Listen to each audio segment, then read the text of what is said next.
Bonjour à tous et bienvenue à ce webinaire d'aujourd'hui. Je suis Véronique Aloua du département commercial international ici chez CIPE, à la maison, au siège en Espagne. Aujourd'hui, nous allons faire la présentation sur les structures 3D intégrées et tout ce que vous devez savoir pour cette fonctionnalité qui relie CIPCAD et CIP 3D. En fait, je suis accompagnée de mon collègue Agustin. Bonjour Agustin.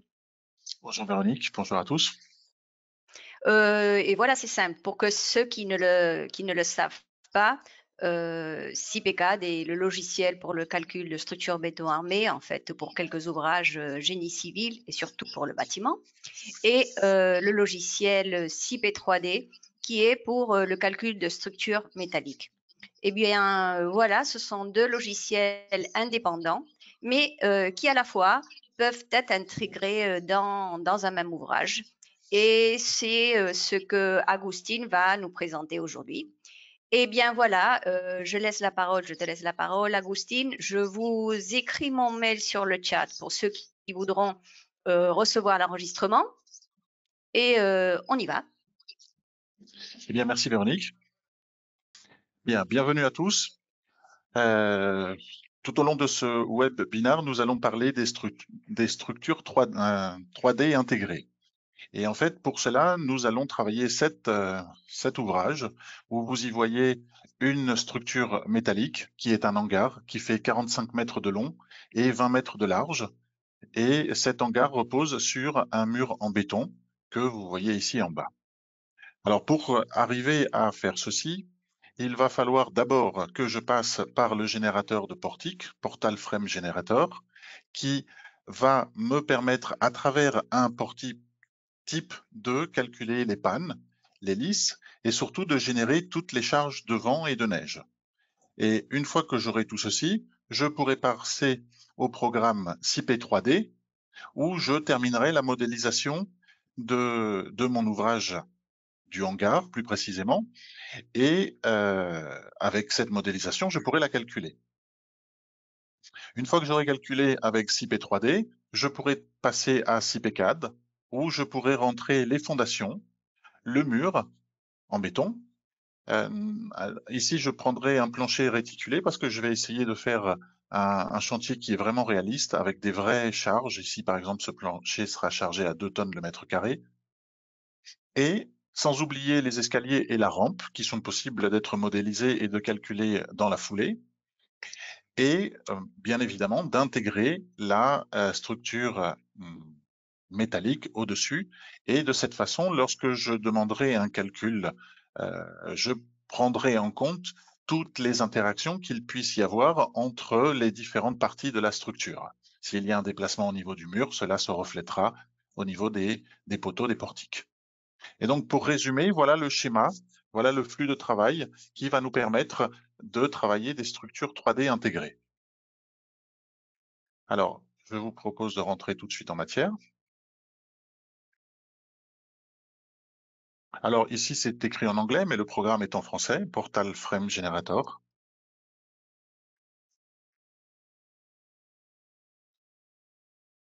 Non, il était là. Bien, alors je vais créer un nouveau fichier. Je vais l'appeler tout simplement, par exemple, hangar.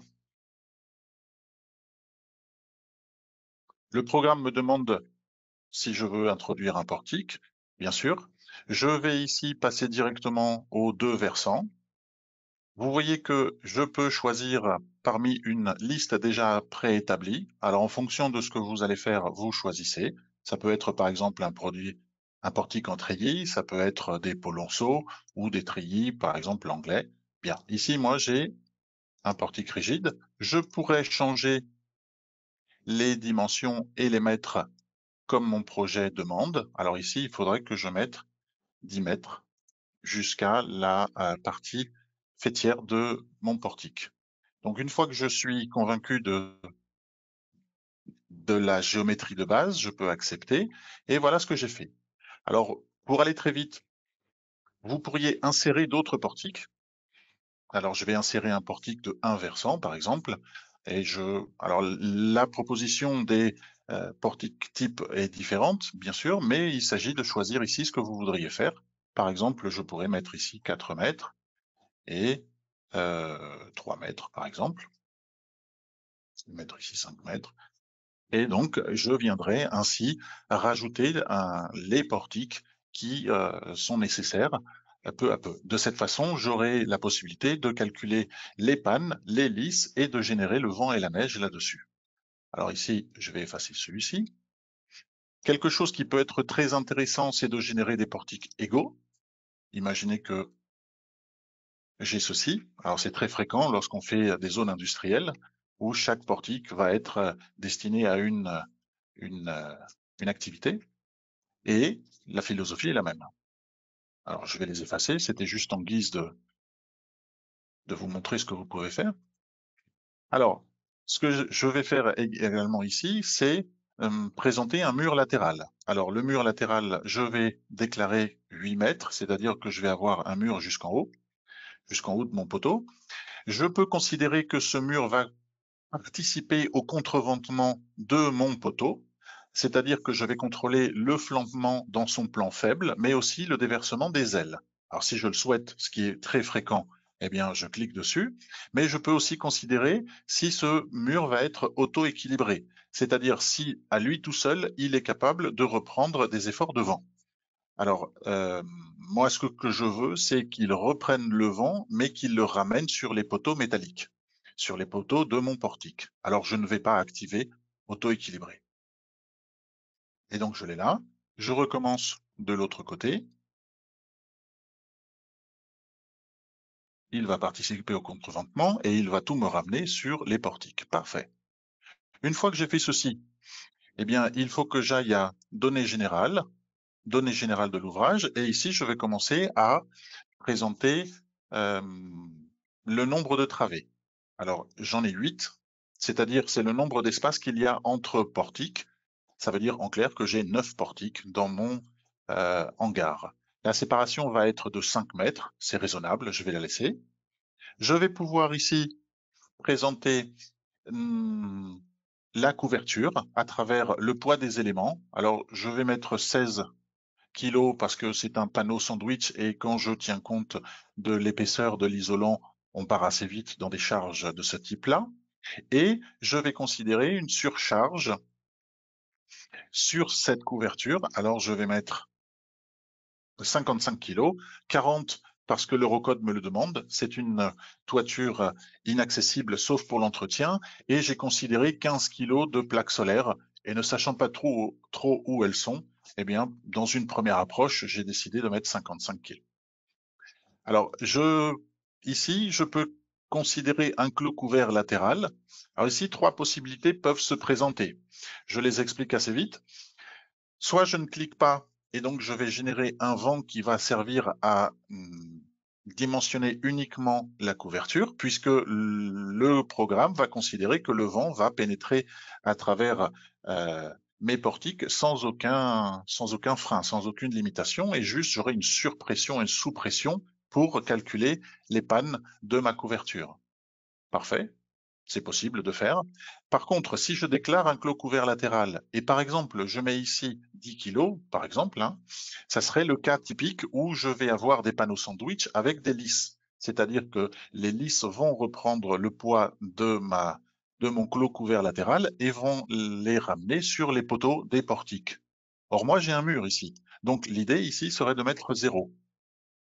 Pourquoi? Parce que je vais générer un vent qui va venir taper sur mon mur. Le mur, tout à l'heure, je l'ai déclaré comme non auto-équilibré, c'est-à-dire qu'il va me ramener les forces de vent sur les portiques. Parfait. Par contre, le mur ne ramène aucune charge de poids propre sur les poteaux. Il va avoir sa propre fondation qui sera calculée par la suite. Sa propre fondation, ou ici, dans notre cas, il sera sur le mur en béton.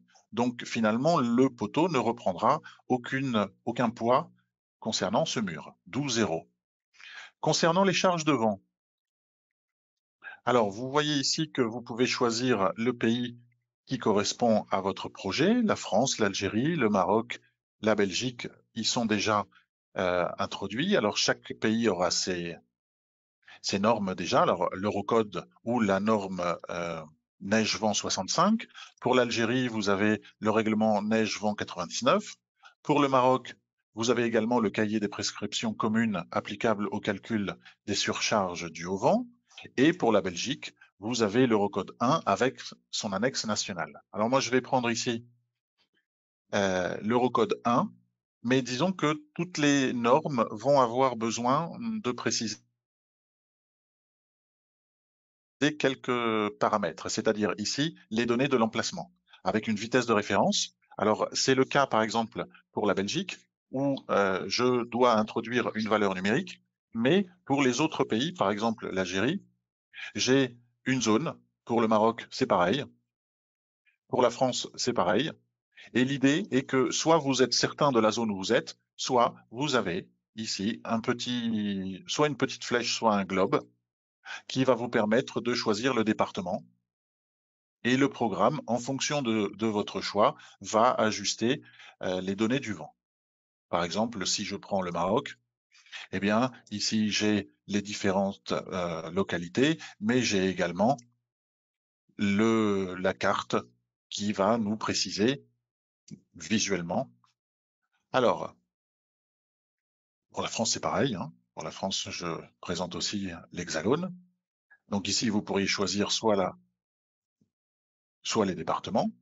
Alors, comme j'ai dit que j'allais travailler avec l'Eurocode, je vais prendre 29 mètres par seconde. Alors, pour nos auditeurs français et belges, ça peut paraître beaucoup, mais pour nos auditeurs algériens et marocains, c'est un vent assez raisonnable. Donc, j'ai voulu rester dans un terme moyen. Il va falloir également préciser la catégorie du terrain. Donc ici, vous avez différentes possibilités en fonction du pays où vous êtes. Par exemple, si je prends l'Algérie, eh bien, j'aurai les catégories du terrain de leur règlement. Si je prends la France, eh bien, j'aurai le détail 3A, 3B. Bien, ici, de toute façon, quelle que soit la norme que vous choisissiez, vous avez un aide-mémoire qui va vous aider à bien distinguer si vous êtes en type 2, ou type 3 ou type 4. Concernant l'orographie, vous pouvez préciser si vous êtes sur une plaine ou si vous êtes sur un vent ascendant, descendant ou colline. Ici, chaque concepteur pourra le paramétrer. Concernant la période de service, le programme vient avec 50 ans. Si vous aviez un projet en génie civil, vous pourriez très bien augmenter jusqu'à 100 ans. Les couvertures, j'y vais tout de suite. J'y arrive. Et l'Eurocode 2, uniquement l'Eurocode 2, précise parfois le besoin d'adapter un coefficient d'obstruction qui est en fait un coefficient pour les toitures pour les bâtiments qui ne possèdent pas de murs permanents tels que les stations-service. Et donc, ces structures sont assez particulières et le programme, vous pouvez aussi les modéliser avec. Alors, concernant les ouvertures, ici, il s'agit en fait d'aller voir un petit schéma qui va nous aider. Il s'agit de présenter selon la face où vous êtes. Alors la face gauche, droite, vous allez devoir présenter votre ouverture, c'est-à-dire les dimensions horizontales, les dimensions verticales, d'où le DH et le DV, et la position sur le plan, d'où le PH et le PV pour position. Alors ici, pour que ce soit réaliste, j'ai pris une ouverture gauche qui va être de 5 mètres, de 6 mètres, et elle va être juste entre le deuxième et troisième poteau, c'est-à-dire qu'elle va être à 7 mètres 50 et à 3 mètres. Alors, il s'agit ici en fait d'en rajouter autant que votre projet le demande, et le programme ici n'a pas de limite en fait. Bien, si vous avez des ouvertures qui sont toujours ouvertes, c'est-à-dire jamais fermées, il s'agit ici de cliquer là-dessus et les combinaisons s'adapteront à cette hypothèse. Alors j'accepte et le vent en fait je viens de l'introduire, tout simplement. J'accepte. En ce qui concerne la neige, alors ici aussi, je vais prendre l'Eurocode, bien qu'il y a la France et la Belgique déjà introduites. Alors pour la neige, je peux choisir la région où je suis. Alors je vais choisir le centre-ouest. En ayant choisi le centre-ouest, je vais par exemple choisir le 2. Si je suis pas trop convaincu, je peux avoir un détail sans être obligé d'aller chercher l'Eurocode. En ce qui concerne la topographie, vous avez, comme pour le vent ici, un aide-mémoire qui va vous permettre de savoir ce que vous faites avec précision. Et, bon, je vais mettre une altitude de 50 mètres. Et de plus, pour respecter les critères de l'Eurocode, le programme vous permet de considérer une neige exceptionnelle couplée à une accumulation exceptionnelle, mais également de considérer la formation de glace due à la pluie sur une neige tombée. Alors, il s'agit ici de faire selon votre projet. Moi, je vais laisser les cases en blanc. Techniquement, la neige a été introduite. Il s'agirait ici, en fait, tout simplement d'aller maintenant préciser la catégorie d'utilisation, puisque par défaut, je suis en habitation zone résidentielle. Or, moi, mon projet, c'est un toit. Donc, c'est la catégorie H. J'accepte et je peux commencer à parler des hypothèses pour calculer, c'est-à-dire édition des pannes et des lisses. Alors, je vais présenter les pannes. Les lisses, ça serait exactement la même chose. Je peux préciser la limite de la flèche que je souhaite tenir en compte. Alors, je vais laisser L250. Je peux considérer si je veux une continuité à mes travées. Alors ici, comme j'ai une distance entre portiques de 5 mètres, ça va me faire 10 mètres, c'est raisonnable. Je pourrais aller jusqu'à 3. Bon, ça va dépendre aussi du type de transport. Le type de fixation. Alors, chaque concepteur ici pourra choisir en fonction des matériaux choisis. Étant donné que c'est un panneau sandwich, une fixation rigide est quelque chose de réaliste. Il suffira juste que j'adapte mes plans sur AutoCAD avec quelques détails. Alors, concernant ici, le type de profilé, je peux dimensionner suivant le type de profilé, suivant la séparation ou suivant le type d'acier que je vais mettre d'ailleurs à 275. Alors, je clique sur IPE 80 et vous voyez qu'ici, je peux choisir entre différents matériaux. Alors, j'ai les matériaux laminés, j'ai les aciers reconstitués soudés et j'ai également les aciers formés à froid. Alors, par exemple, si je clique sur les formés à froid, j'ai tout un ensemble pour pouvoir choisir. Alors, soit je choisis un concrètement, soit je mets celui le plus petit qui vient par défaut, et vous verrez ce que ça donne après. Alors, le programme va calculer chacun des profilés. Plus cette liste est longue, plus le calcul va être long. C'est pour ça que je vous propose ici de mettre des IPE, puisque j'en ai techniquement beaucoup moins, et en une vingtaine de secondes, le calcul est fait. Sinon, avec les autres, ça pourrait prendre 2-3 minutes. Alors voilà, j'ai décidé de travailler avec des IPE et je vais accepter la séparation de 1 mètre. Dimensionné. Et vous voyez que le programme va calculer pour chacun des profilés toutes les vérifications que la norme impose.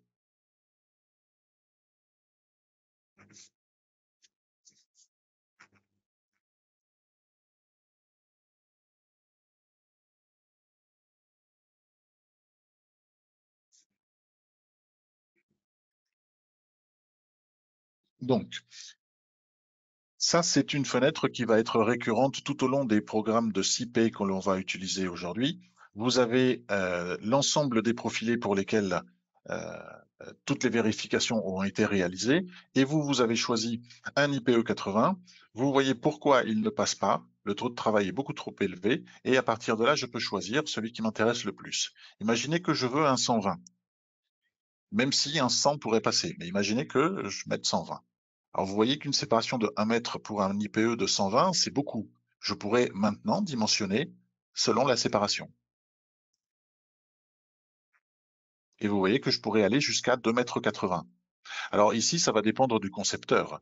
En fonction du type de panneau qu'il veut mettre, il pourra choisir une séparation ou une autre. Ici, moi, je vais mettre 1,60 m. Et par contre, ce que je vais changer, c'est un IPE80 et qu'il recommence. Après tout, c'est une dizaine de secondes. Mais vous voyez l'idée, il s'agit de calculer pour voir quel est le profilé qui passe et après ajuster la séparation suivant les fiches techniques du fabricant des panneaux.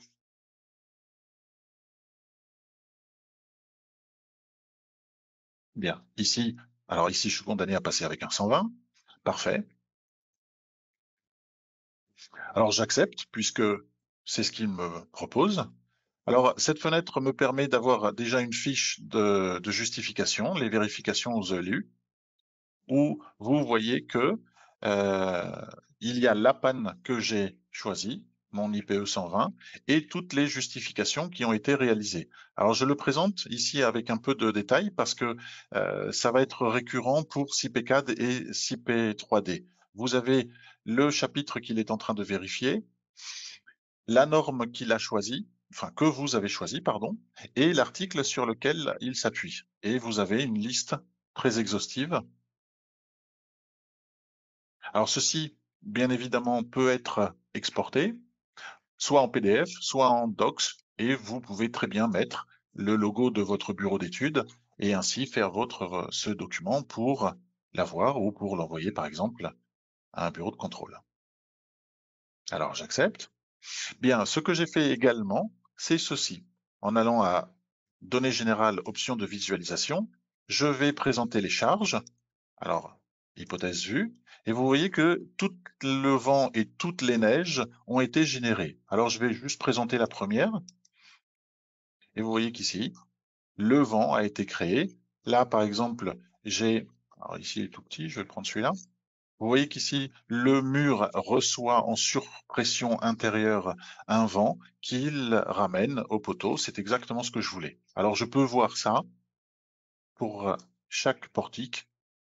Alors, il suffit de changer de portique et j'aurai forcément ici une autre distribution. Bien, une fois que j'ai ça, eh bien, j'ai presque envie de dire que je peux basculer déjà sur SIP 3D, puisque j'ai toutes mes pannes et j'ai surtout toutes mes charges de vent. Alors, pour cela, je vais Données générales, export vers SIP 3D. Alors, il me rappelle le profilet que j'ai mis. Alors ici, je peux commencer à paramétrer quelques options. Je peux choisir d'importer d'exporter soit des portiques biarticulés ou biencastrés. C'est ce que je vais prendre.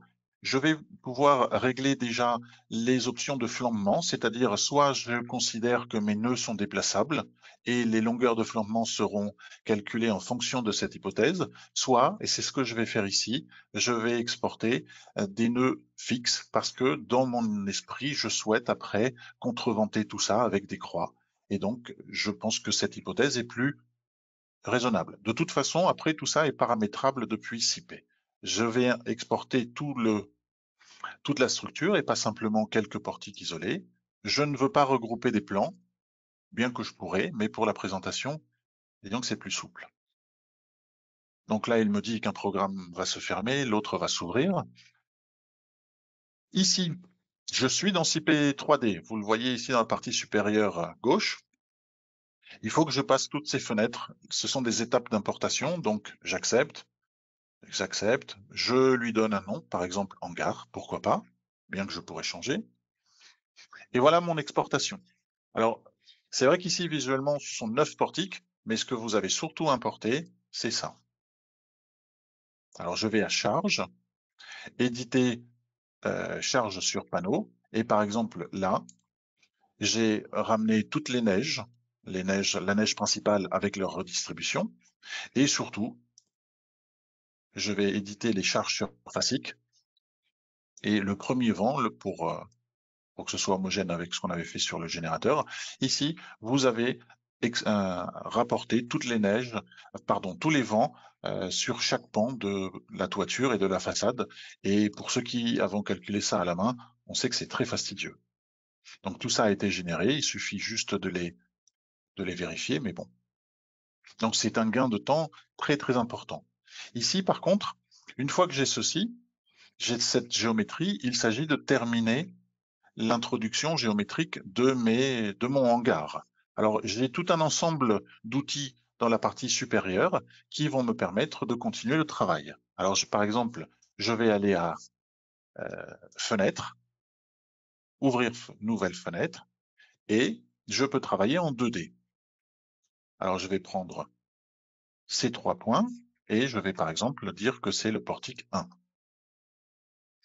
Je vais pouvoir ouvrir, non, il faut que je sois en 3D. Je vais pouvoir ouvrir une nouvelle fenêtre.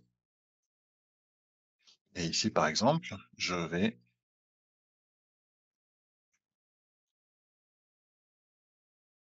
créer le portique 2, par exemple. Alors, je pourrais en créer autant que je souhaiterais.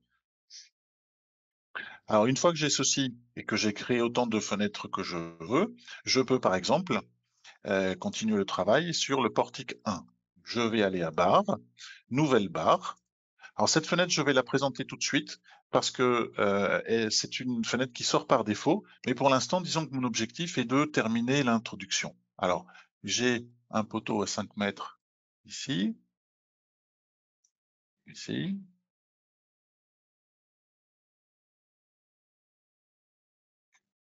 et ici. Bien. J'ai également un plancher à 4 mètres.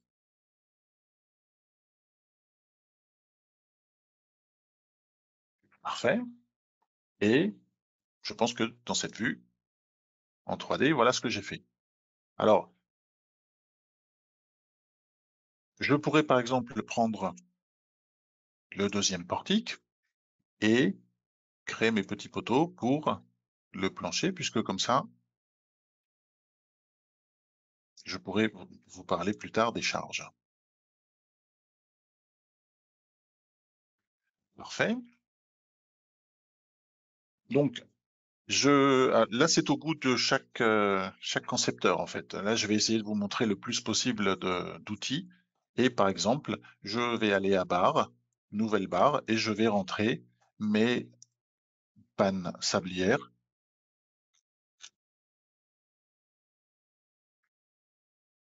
Par exemple, ici.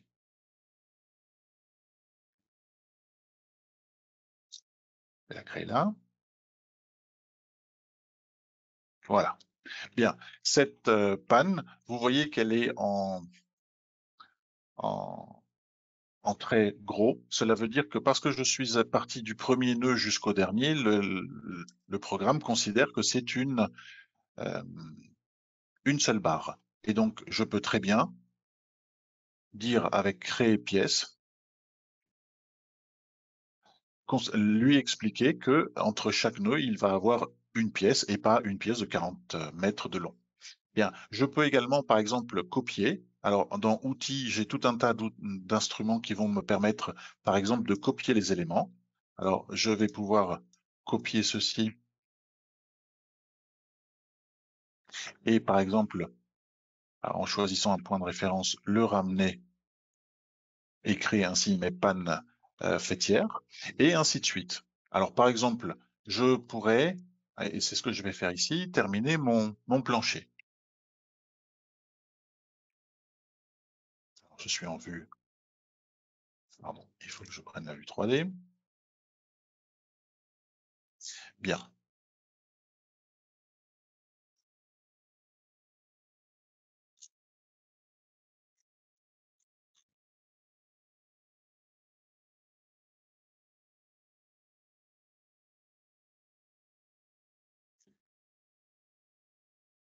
Parfait. Donc ici, j'ai ce que j'ai tracé avec pour mon plancher, et je vais continuer.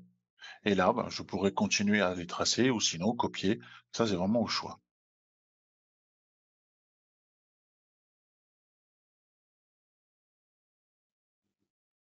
Donc l'introduction, finalement, est assez rapide. Et voilà ce que j'ai fait avec mon plancher. Bien. Une fois que j'ai euh, pris le temps suffisant pour rentrer ma structure peu à peu, il faudrait également, et ça je vais le faire, même si je ne vais pas tout faire pour une question simplement de temps, c'est rentrer les diagonales de Saint-André. Alors imaginez ici que j'ai juste ça et j'aurai créé les diagonales qu'il faille au bon endroit. Et ça, chaque concepteur les mettra où il pense, où son projet lui permet. Il faudrait maintenant que je définisse mes barres, puisque finalement j'ai utilisé des IPE 80. Alors comme il n'est pas question que j'y aille une par une, je peux grouper. Je peux grouper ces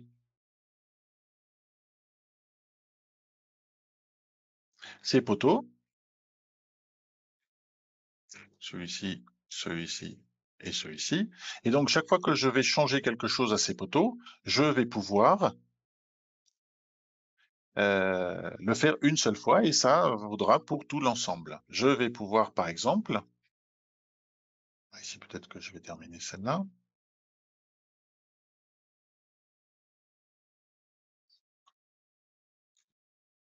Voilà. Et je vais créer une pièce ici aussi. Et c'est gagné. Bien. Alors, je vais continuer à regrouper. Je vais regrouper ces différentes poutres.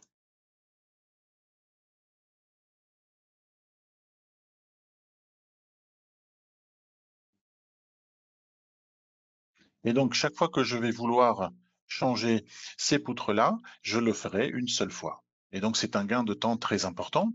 Donc, l'intérêt ici, maintenant, une fois que j'aurai regroupé par type d'éléments, je vais pouvoir les décrire. Et donc, par exemple, je vais décrire mes poteaux.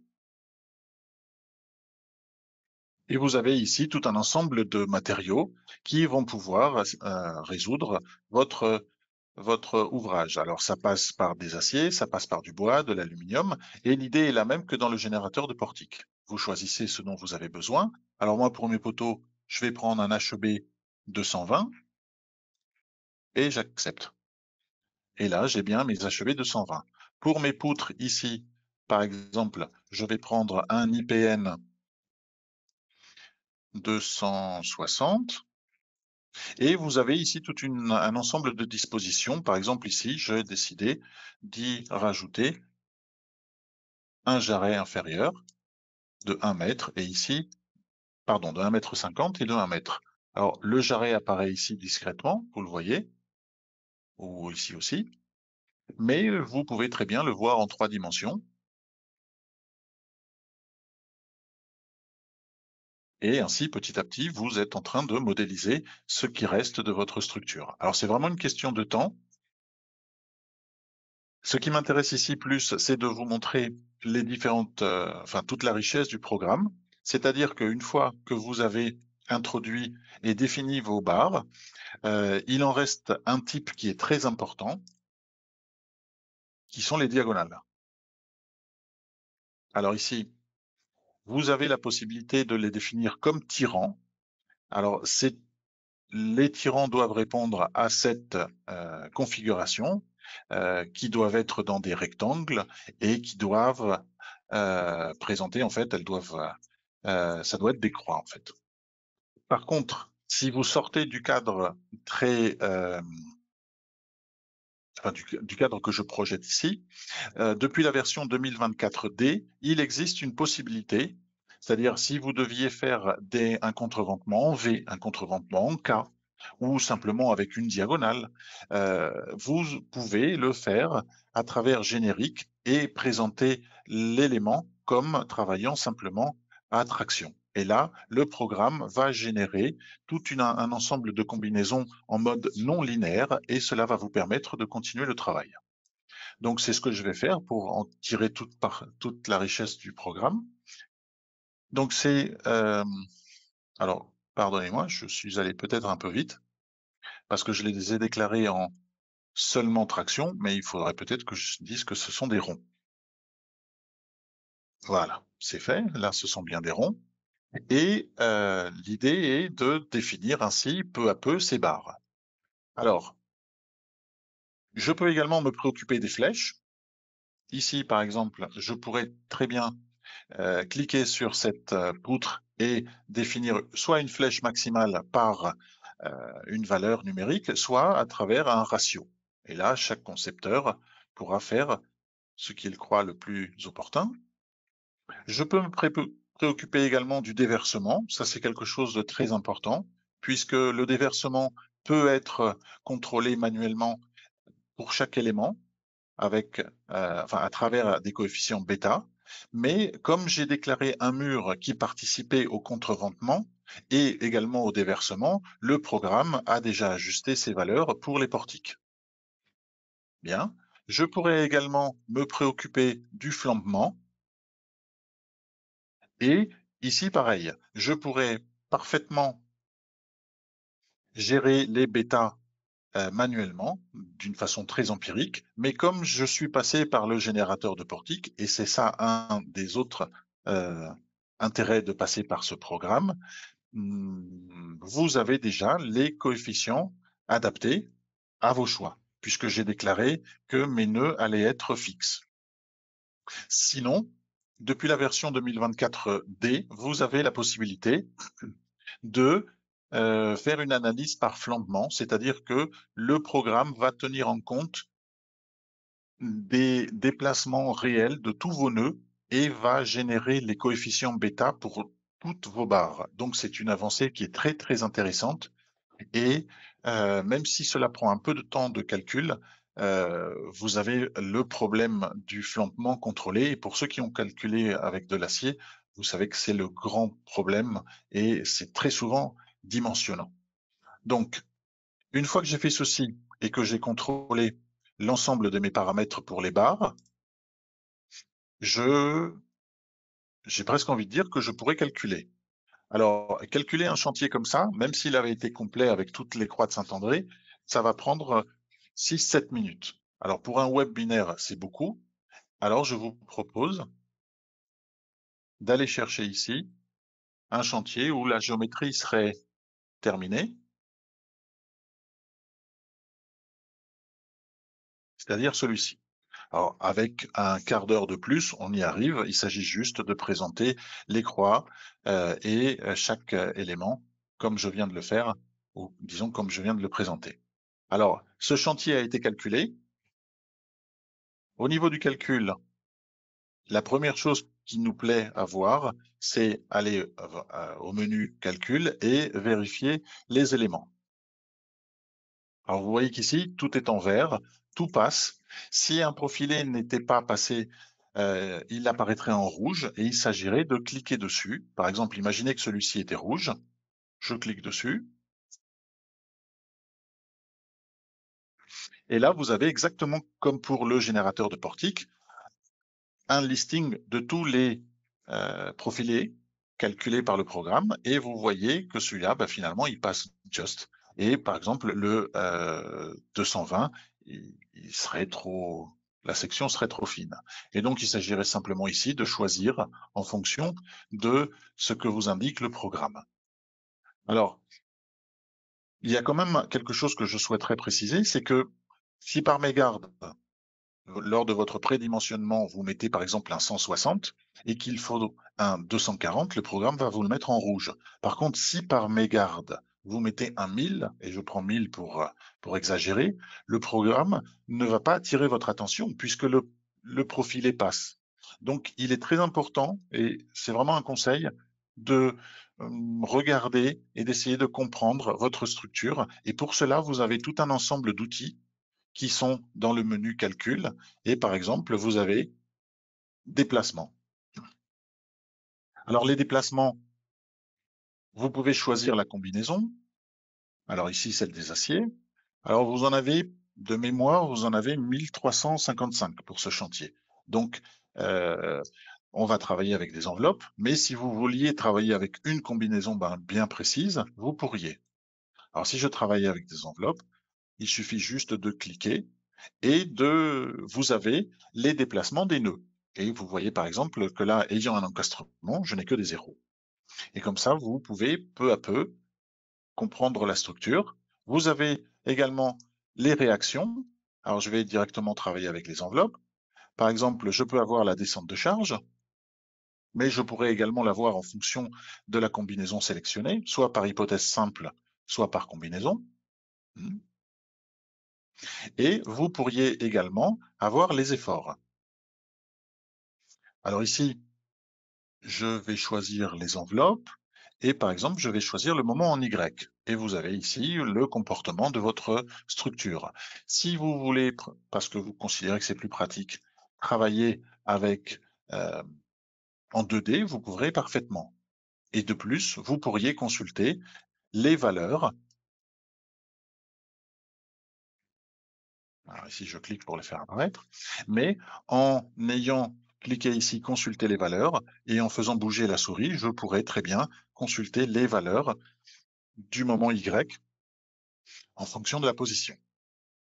Donc, tous ces outils, alors je repasse en 3D, tous ces outils servent en fait à comprendre la structure et décider si vraiment ici, le résultat que vous avez obtenu, par exemple, pour ce poteau est celui que vous souhaitez ou pas. Alors ici, si vous n'avez pas le 220, c'est simplement dû à un regroupement de poteaux. Peut-être que ce poteau est regroupé avec un autre qui ne passe qu'à partir de 240.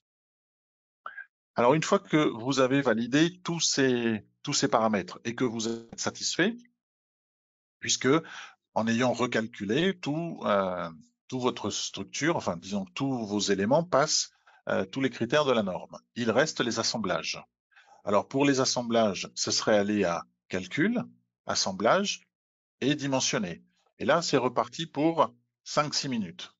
Donc, ce chantier que je vous présente est également calculé au niveau des assemblages. Et il s'agirait donc, après voir une barre de progression défiler pendant 5-6 minutes, aller à assemblage, éditer, et cliquer sur ce qu'a fait le programme. Par exemple, ici, je vois le nœud qui a été généré pour la partie fêtière. Alors, ici, vous pouvez zoomer. Alors, vous avez un contrôle de cette solution à travers les composants ici. Par exemple, je pourrais contrôler la platine. Si je souhaite rajouter un jeu de vis, je pourrais très bien. Si je veux, par exemple, changer les vis qu'il me propose, je pourrais. Disons qu'ici, vous avez la main dessus. Et quoi que vous fassiez, il s'agirait après de dimensionner pour voir si vos changements passent les critères de la norme. Et si ça passe pas, il vous dira le motif. Par exemple ici,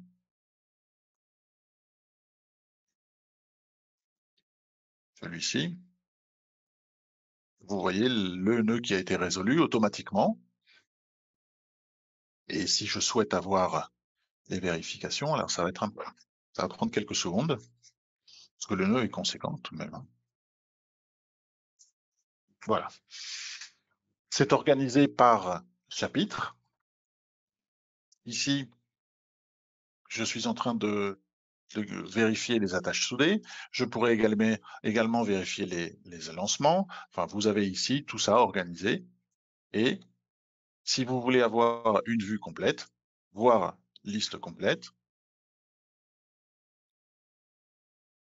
et vous avez pour ce nœud 42 pages d'explications, puisque je vous ai dit qu'il y a une réelle volonté de CIP ingénieur dans la transparence des résultats.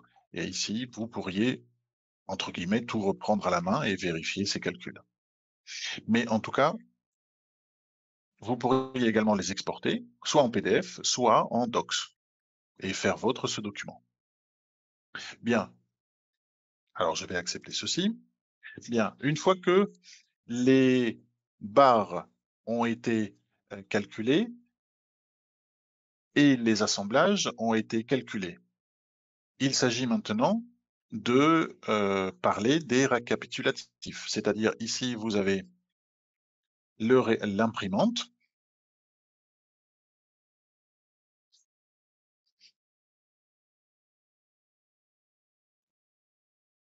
Et ça va être comme pour le générateur de portique, ça sera organisé par chapitre. Alors ici, c'est un peu plus long parce que vous voyez que le chantier fait...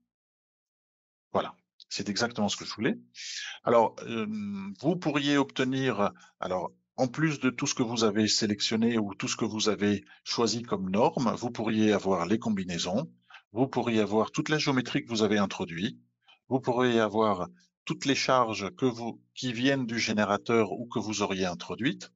Vous pourriez avoir tous les résultats des nœuds, des barres, des poutres, des poteaux, toute l'analyse de flambement, ainsi que la justification de tous les assemblages. Alors, plus vous demandez, plus ça va être long. Ici, je vais accepter juste ce qui vient par défaut pour vous montrer ce que ça donne. Mais disons que c'est organisé ici par chapitre et vous avez, d'une façon très claire et très ordonnée, tout ça. Alors, en fonction de ce que vous souhaitez, il suffirait de demander soit les assemblages, soit les justifications. Bien. Une fois que vous avez exporté ceci et que vous avez fait vôtre ce document, on peut parler des plans. Alors, pour avoir accès aux plans, il s'agit d'aller au plotter.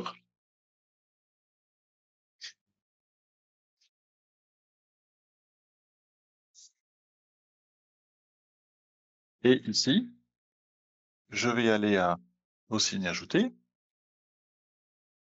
Et vous voyez que j'ai le choix entre différents types de plans. Alors, je vais prendre structure 3D et vous pourriez voir la structure en 3 dimensions et toutes les vues que vous avez fait en 2 dimensions. Alors ici, j'en ai fait plus justement pour vous en montrer. Alors, si vous êtes satisfait avec cela, vous acceptez et vous pourriez aller chercher d'autres plans, par exemple ici, les assemblages.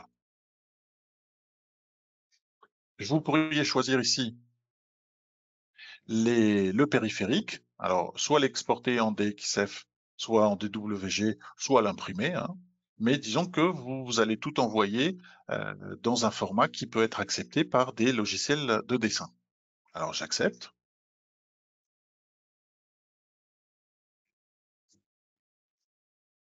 Alors ça va prendre quelques secondes.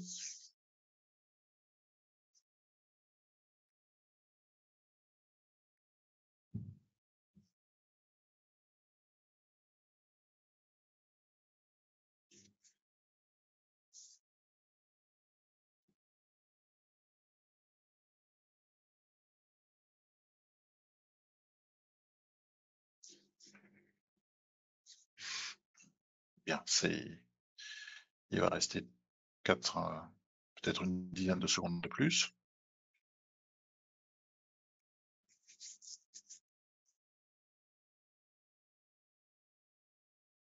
Et voilà. Donc vous arrivez là-dessus. Alors ça a pris une vingtaine de secondes, pardonnez-moi. Mais disons que là, c'est vraiment complet. Il s'agit de voir tous les détails d'un coup et vous avez exactement les plans organisés. Si par exemple, je vais voir cette partie-là, j'ai les différentes coupes en 2 dimensions que j'ai réalisées. Si je vais voir la vue 3D que vous devinez ici, je peux la voir également. Et ce qui m'intéresse surtout, c'est de vous montrer toute l'information que vous avez, par exemple, pour ce type de nœud ou ce que vous avez vu à l'écran et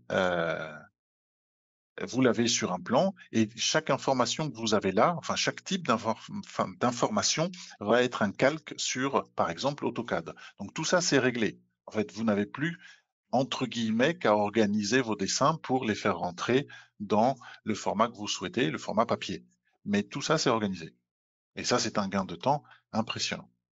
Donc, une fois que tout ceci a été généré, vous pourriez également, je vous le présente juste, vous avez également ici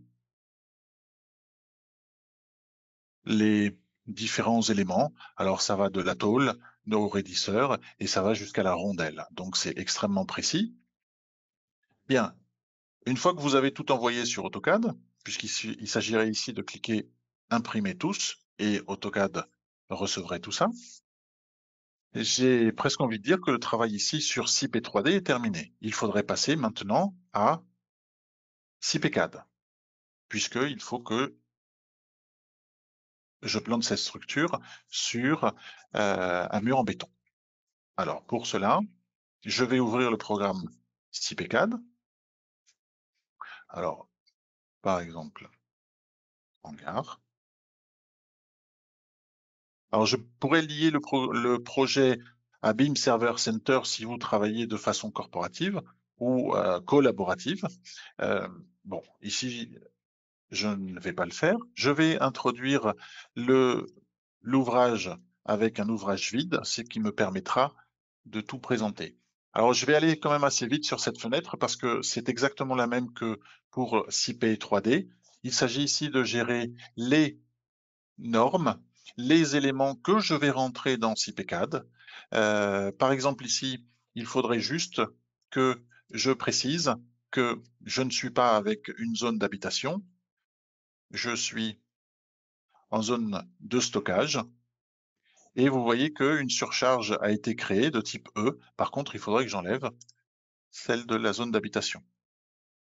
Alors là, il me dit simplement que s'il y avait des charges de type A, je les perds. Bon, comme je n'en ai pas. Et vous voyez que le programme automatiquement a créé un poids propre, une charge permanente et une charge d'exploitation.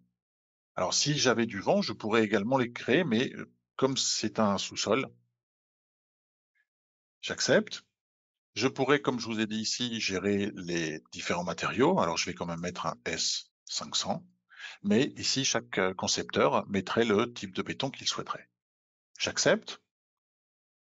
Bon, j'accepte ça aussi. Et il s'agit maintenant de préciser les niveaux. Alors, je vais aller à Introduction, Niveau, Nouveau niveau, et je vais créer ici un RDC. La hauteur est de 4,50 m, et comme je vous ai dit, je vais faire un cas réel, c'est-à-dire une surcharge d'exploitation de 2 tonnes, avec une charge permanente de 200 kg. Parfait. J'accepte.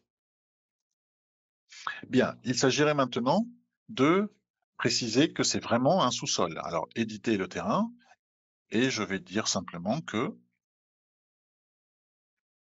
il faut que j'envoie tout ça à moins 4,50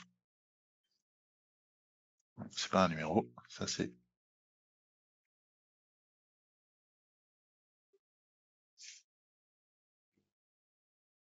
Et voilà. C'est l'éternel dilemme entre le point et la virgule.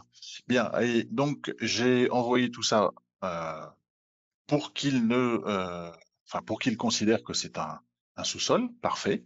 Alors j'accepte.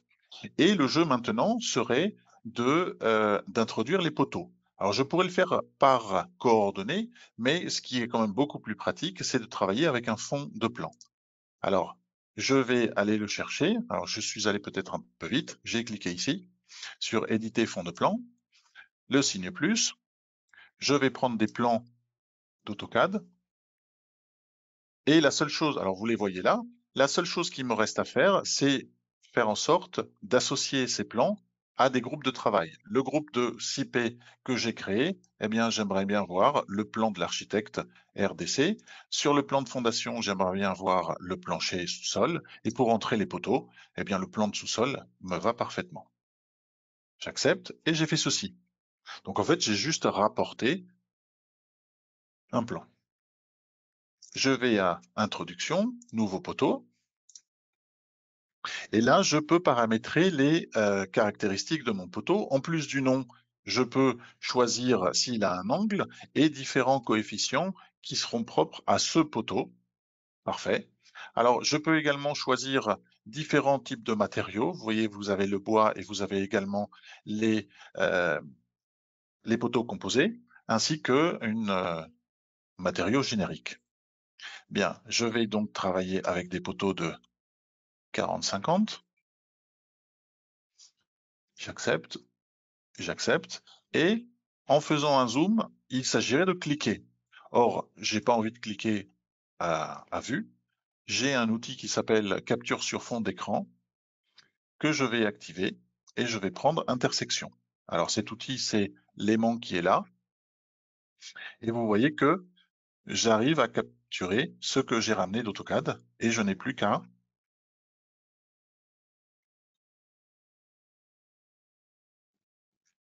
cliquer pour faire apparaître mes poteaux très précisément.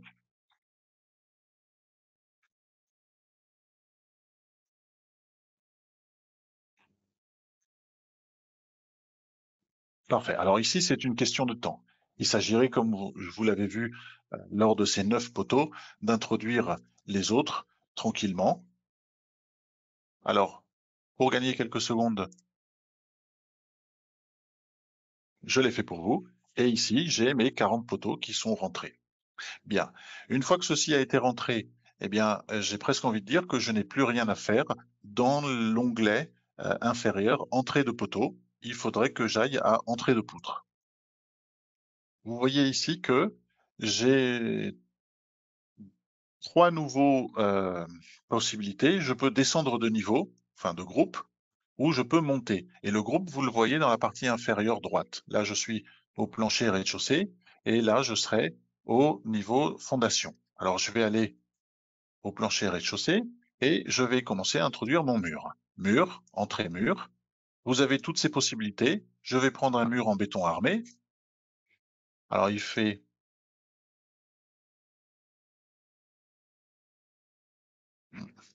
20 cm depuis son axe du milieu, donc en fait, il fait une épaisseur de 40. Voilà. Vous pouvez choisir les différents débords. Bon, ces dimensions sont juste là pour le dessin. Après, elles s'ajusteront en fonction de la descente de charge. Et ce que je vais faire, c'est, vous voyez ici que j'ai un cercle rouge. Donc, cela va m'aider à capturer proprement mon poteau. Et je vais de là où le mur commence à là où le mur finit. Aussi simple que ça. Si je descends de niveau, vous voyez que j'ai mon poteau avec mes fondations. Et puisque j'y suis, je vais terminer la fondation. Avec le menu fondation, je vais rentrer les éléments de fondation, nouveau. Je pourrais rentrer des éléments en béton armé, en béton massif ou des têtes de pieux. Bon, je vais choisir en béton armé et c'est aussi simple que ce qui s'est passé avec les poteaux.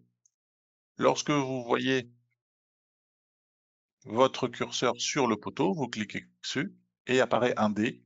Alors évidemment, c'est la semelle non calculée. Après, elle grandira en fonction de la descente de charge. Alors ici, comme il y en a beaucoup moins, je vais le terminer. Parfait. Je peux également introduire des poutres de redressement et de liaison. Alors, entrée poutre. Je vais laisser que le programme choisisse s'il s'agit de poutres de liaison ou de redressement.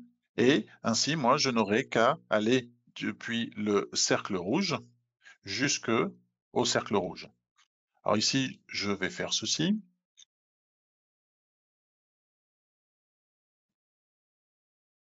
En fait, ici, chaque concepteur fera ce qu'il croit être le plus opportun, puisque ça va beaucoup dépendre s'il est en zone sismique ou pas, s'il doit relier les poteaux dans les deux directions, pardon. Mais disons que le programme ici n'a pas de limite, c'est-à-dire que vous dessinez les poutres de redressement et une fois que vous aurez calculé le chantier, eh bien, elles seront prises en compte. Si vous ne les avez pas mises, vous auriez eu peut-être d'autres résultats au niveau des fondations. Mais disons qu'ici, le jeu est terminé en fait. J'ai mon mur, mes semelles, mes poutres de liaison, parfait. Alors je pourrais monter là-haut et continuer avec le plancher.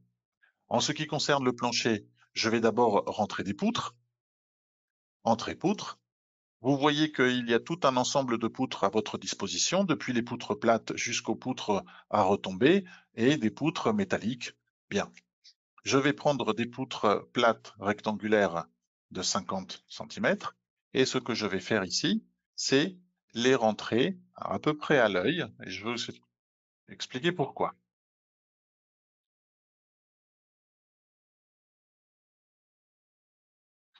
Alors, une fois que j'ai fait ça, je vais aller à ajuster et je vais ajuster avec l'aimant, mais cette fois avec le plus proche et je vais ajuster à la ligne d'AutoCAD qui m'intéresse. Alors, ça présente un intérêt, c'est que j'ai vraiment visé au plus juste, certes, mais il y a un autre intérêt, c'est imaginer qu'après avoir calculé ce chantier, vous vous rendez compte que cette poutre ne passe pas. Alors, vous allez avoir l'initiative de l'éditer, de changer sa largeur. Alors, je mets 1 mètre, même si c'est beaucoup, mais disons que visuellement, ça va être clair. J'accepte, et vous voyez que la poutre a grandi du côté où elle n'est pas ajustée. Ce qui fait que même si vous avez plein de réservations ou des vides à respecter, vous n'êtes pas en train de craindre que par un changement de taille de la poutre, vous envahissiez à un endroit que vous ne pouviez pas. Réellement, c'est l'intérêt de l'option ajuster.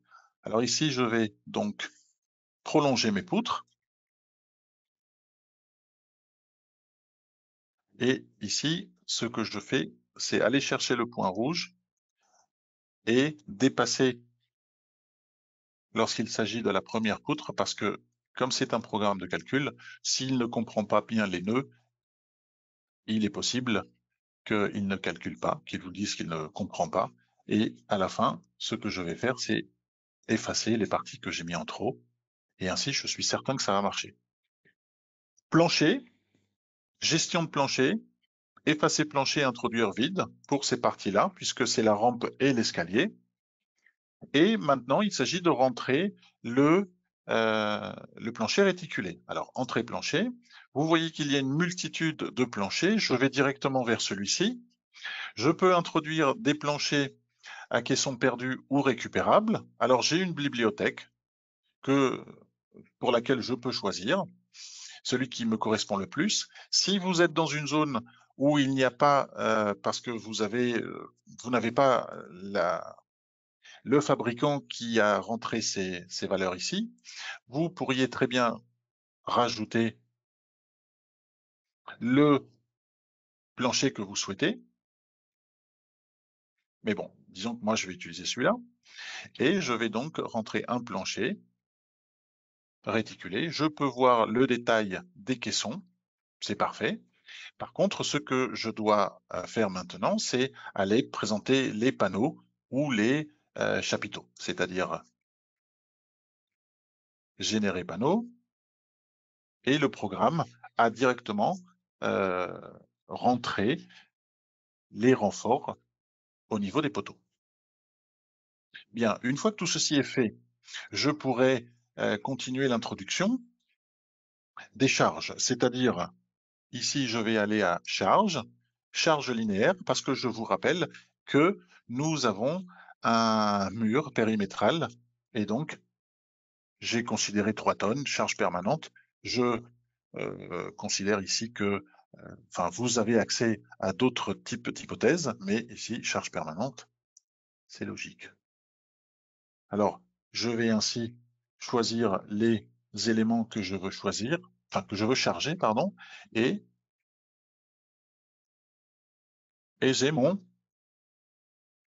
j'ai simulé la charge que rapportait mon mur que j'avais présenté lors du générateur de portique. Alors, ici, j'ai différentes possibilités en ouvrage. Je pourrais aller chercher les structures 3D intégrées, c'est-à-dire je pourrais ici en créer une nouvelle, c'est possible, mais à ce moment-là, vous devriez rentrer les charges de vent et de neige manuellement, à travers les charges qu'il y a ici ou à travers les charges du générateur de portique. En ayant passé d'abord par le générateur de portique, vous avez vu que je les ai générés automatiquement. Donc ici, importer un ouvrage de type 3D, et il s'agit de celui-ci.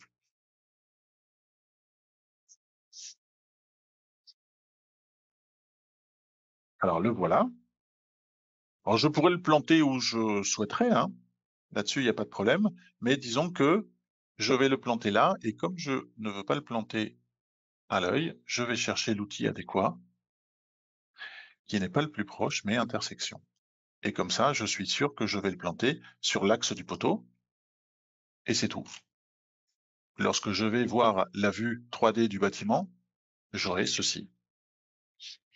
Et là, vous voyez que j'ai mon mur en béton, mes fondations, mon plancher et ma structure métallique, et je pourrais calculer l'ensemble. Alors, il est également possible de rentrer des escaliers et des rampes. Alors, pour les escaliers,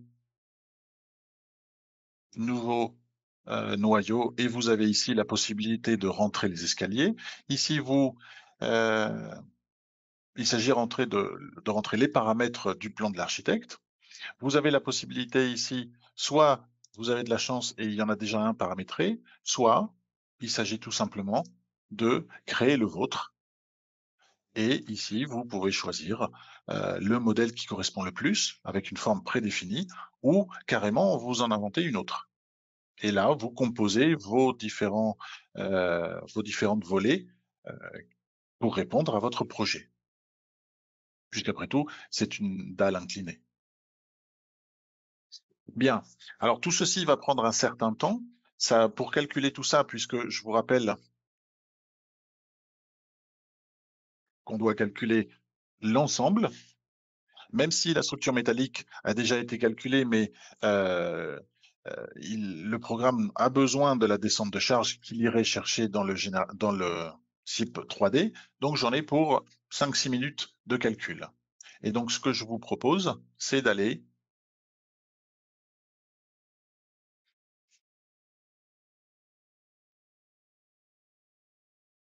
chercher c'est exactement le même.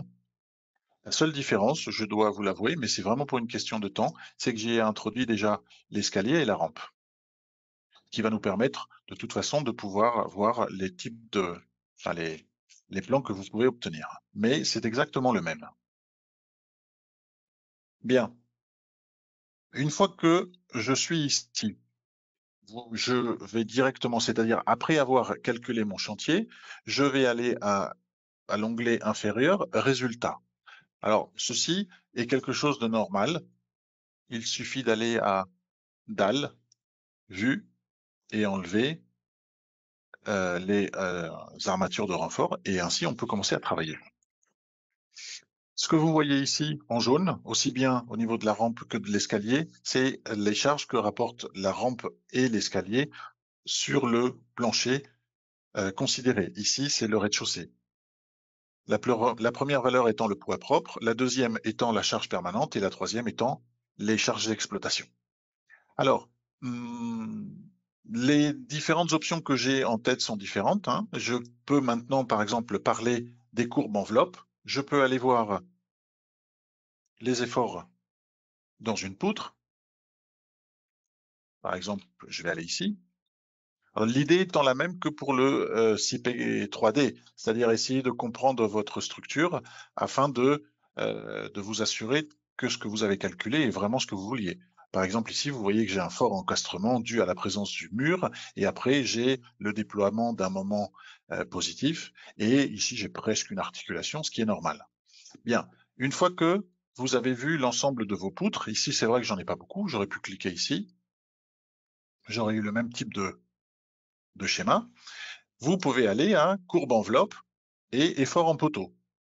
Et par exemple, si je prends le poteau 12, vous avez ici la descente de charge. Alors, suivant les efforts que vous voyez dans la partie inférieure, soit le N, soit les moments, soit le cisaillement.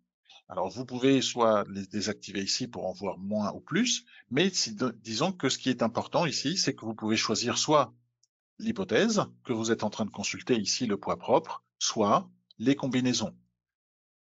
Et les combinaisons ici, eh ben, vous en avez quelques-unes. Donc, c'est encore le souci de CP Ingénieur d'être totalement transparent. Et ici, vous avez la possibilité de consulter la descente de charge de toutes les combinaisons.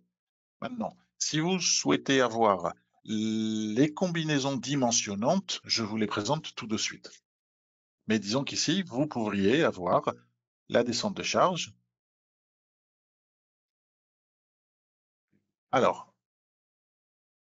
une fois que vous avez validé tous les éléments de type poutre et poteau, vous pouvez aller commencer à regarder ce qu'il a fait au niveau des aciers. Poteau, noyau, édité. Alors, je vais reprendre le 12.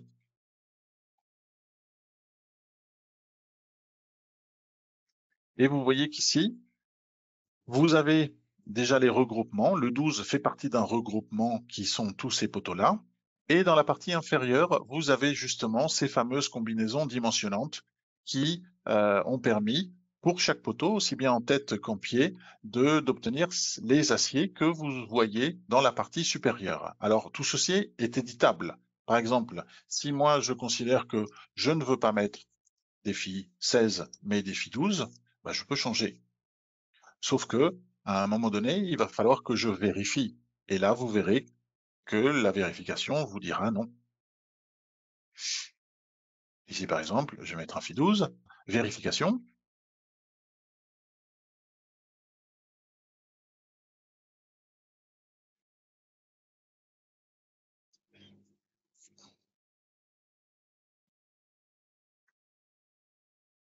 Et là, et donc vous auriez, voilà, vous avez une note de calcul. Alors je voulais générer une erreur pour que vous voyez ce que ça donne en fait. Vous avez la possibilité tout de suite de voir quel est le problème et d'agir en conséquence. Alors ici, c'est vrai que j'ai fait exprès de réduire la section d'acier qu'il me propose. C'est quand même très difficile de l'optimiser plus à la main que ce que lui nous propose. Le programme là-dessus vise au plus fin. Par contre, ce que vous pourriez très bien faire, c'est accepter bon, ce qu'il nous disait avec les filles 16, mais par exemple, si vous ne souhaitez pas avoir des étriers de 6, les changer et passer par exemple à des étriers de 8. Mais disons que la dynamique est la même. Vous devriez vérifier chaque fois pour vous assurer que les vérifications que vous avez faites, même si vous rajoutez plus d'acier, correspondent par exemple sur les longueurs de recouvrement ou sur les séparations entre barres. Bien, donc ici vous avez la possibilité de voir et de changer les aciers.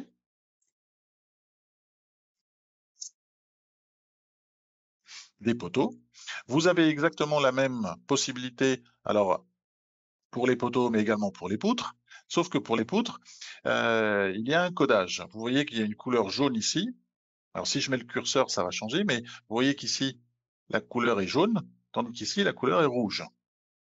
Ici, sur la partie que je montre de la poutre, si je m'éloigne, vous voyez qu'elle est rouge, tandis que son homologue en face est jaune. Alors tout ça, ce sont des types de messages. Alors si je veux savoir ce qui se passe, je vais appuyer poutre, erreur de poutre, je clique dessus, et là, vous avez un message. Là, par exemple, vous en aurez nettement plus, mais c'est normal, vu la charge qu'elle reçoit, une poutre de 35 de retombée, ça marche pas. Bien. Donc là, il faudrait l'éditer, la rechanger et recalculer.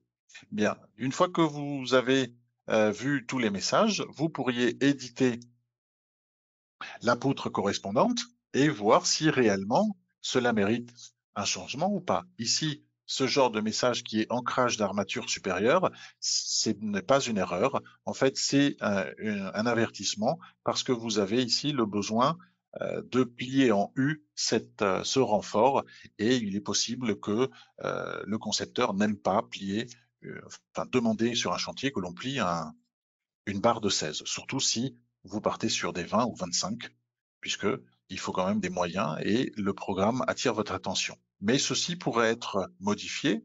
Alors, vous pouvez modifier les armatures longitudinales, par exemple en les sélectionnant et en changeant ici les aciers. Alors, c'est toujours la même dynamique. Si vous voulez réduire, ça va être difficile de l'optimiser plus, mais si vous voulez changer, par exemple, rallonger ici cette dimension, vous pourriez très bien. Vous pourriez très bien, par exemple, changer ces deux-là et n'en mettre qu'une seule, par exemple 2 de 16, ça passerait bien. Et donc, vous avez la main sur les armatures. Bien, une fois que vous avez vérifié vos poteaux, vos poutres, il s'agit maintenant d'aller vers les dalles. Et donc, je vais vers dalles, vue, armature de renfort, et c'est ce que je vous montrais tout à l'heure qui vient par défaut. Alors ici, les couleurs, c'est pas des erreurs, enfin ce ne sont pas des erreurs ou des aciers qui passent, c'est simplement un codage. Lorsque je vais à vue et que je vois ici différentes couleurs, j'ai en fait l'information des diamètres. Alors, soit vous considérez que ceci est parfaitement réalisable et c'est très bien, chaque concepteur est auteur de son projet, mais le programme permet d'homogénéiser ici, c'est-à-dire d'égaliser les armatures. Je vais égaliser les armatures longitudinales supérieures qui sont celles que je vois, entrée, Et par exemple, je vais partir de là jusqu'à là. Alors je fais exprès pour que ce soit visible, hein. Je vais ici réarmer la dalle. Ici, c'est très rapide puisqu'il réutilise la descente de charge qu'il avait. Et vous voyez que sur tout ce linéaire, je dois placer la section la plus importante avec la longueur la plus importante. Alors après, ça va dépendre. Si je fais des petites égalisations, j'aurai des petits paquets. Là, j'ai voulu marquer le coup visuellement pour la présentation. Et il s'agirait ainsi de faire exactement la même chose pour les aciers longitudinaux supérieurs, inférieurs, et la même chose pour les transversaux. Bien, une fois que tout ceci a été fait, eh bien, je pourrais également obtenir les récapitulatifs. Les récapitulatifs, de la même façon que pour CP3D et le générateur de portique, il s'agirait ici de choisir ce que vous souhaitez imprimer, et ce sera organisé par chapitre. Et ce qui m'intéresse ici, c'est de vous montrer les plans. Alors, je vais au plotter, et pour les plans, vous avez, dans la même dynamique, vous cliquez sur le plus, et la possibilité ici de choisir les plans que vous voulez. Alors, comme exemple, je peux vous choisir les plans de niveau de coffrage. Parfait, j'accepte. Je pourrais rajouter également des plans de niveau et des armatures longitudinales supérieures, puisque c'est celles que l'on a travaillées tout à l'heure. Je pourrais rajouter également des plans de poteaux. Parfait. Alors, je fais pour que vous voyez ce que ça donne. Les escaliers, puisque on n'en a pas forcément beaucoup parlé. Et le plan de niveau des fondations, par exemple. Le ferraillage des fondations. Voilà. Alors, j'accepte tout ça. L'idée est la même. Je peux choisir le périphérique qui va me permettre par la suite de tout basculer sur AutoCAD ou d'autres programmes de calcul.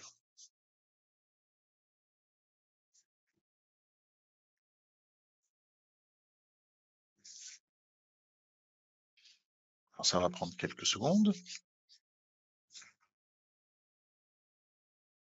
Et c'est bon.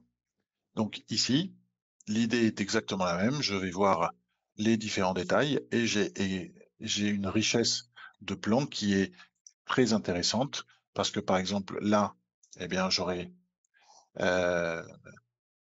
mes plans d'armature longitudinaux et vous voyez qu'ici ils sont tous les mêmes puisque je les ai égalisés. Ici ils sont tous différents hein, puisque j'ai 16, 20, 25. Là j'en ai 2. Bien. Je pourrais également voir et j'aimerais vous présenter ceci. Par exemple, toutes les poutres de redressement, mais je pourrais avoir le détail de toutes les fondations.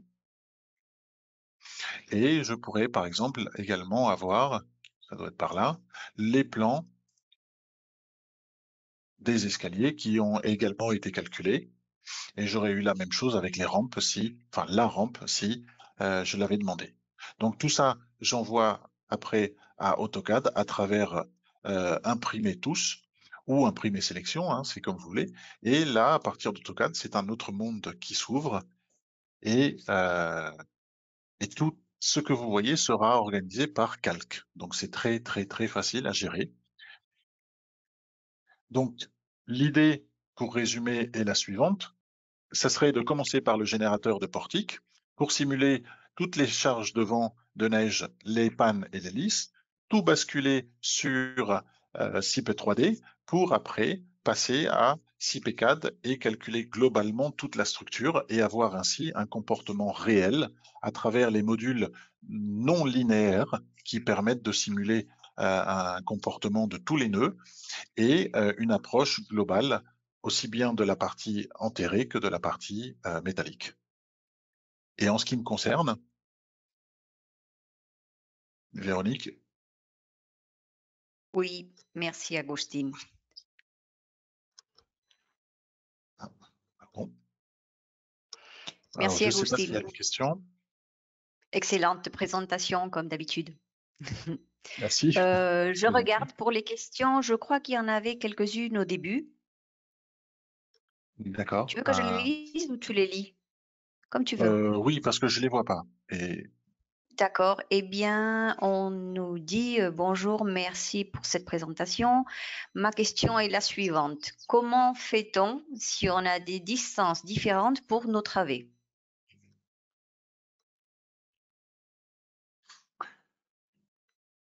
vous ne pourriez pas alors passer par le générateur de portique.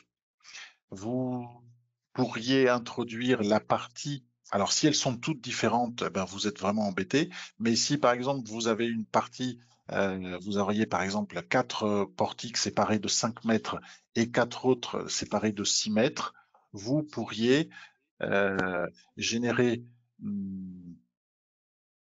vous pourriez passer par le générateur de portique et avoir les valeurs calculées pour la neige et le vent pour chacun d'eux, mais c'est vrai que vous devriez les rentrer sur depuis CP 3D. Il n'y a pas la possibilité de d'importer différentes séparations de portiques. Non. Vous pourriez avoir les valeurs de la neige et le vent, mais l'introduction serait manuelle.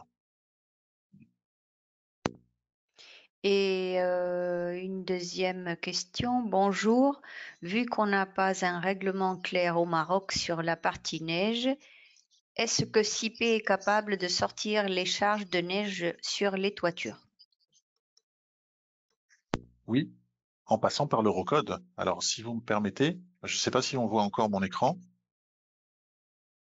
mais on voit encore mon écran ou pas, Véronique? Oui, oui, oui. D'accord.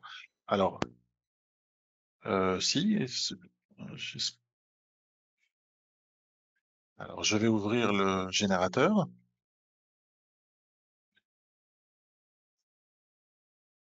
Alors, je vais aller très vite, hein.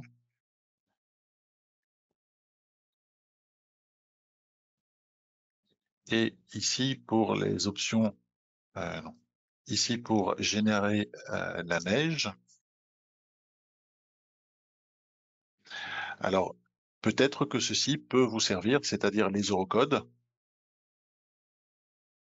ou sinon, la neige générique. Mais là, ce serait une charge surfacique. Bon, après tout, ça pourrait peut-être servir, mais si vous passez par les eurocodes, et que vous êtes à un endroit qui pourrait ressembler à une région européenne, peut-être que au Maroc, vous pourriez simuler la neige ainsi. Par exemple, en Sicile, peut-être que cela pourrait se rapprocher de certaines parties, bien que dans l'Atlas, à mon avis, il doit neiger. Euh, donc peut-être que certaines régions en Espagne ou mais là, disons qu'il faudrait comparer les normes. Là, disons qu'on commence à jouer vraiment. Là, ça se remarque que c'est une question de quelqu'un qui calcule. Vous commencez à jouer avec le programme. Donc, il faudrait comparer les normes et voir si l'utilisation de l'Eurocode peut vous permettre de simuler un ouvrage au Maroc en ce qui concerne la neige. Très intéressante question. Une autre question. Comment faire pour suivre la formation complète de CIPE Structure avec certification? Monsieur Nzanga, je vous explique ceci par mail tout à l'heure. Et je crois qu'il n'y a plus de questions. D'accord. Bon. Il n'y en a plus. Bon, eh bien, si vous avez d'autres questions, vous pouvez me les poser directement par mail, veronica.aloa@cipe.com. Merci encore une fois, Agustin. Merci beaucoup. Merci à tous. On vous souhaite à tous un bon week-end et à très bientôt. Merci et au revoir. Au revoir. Au revoir. Merci. Au revoir.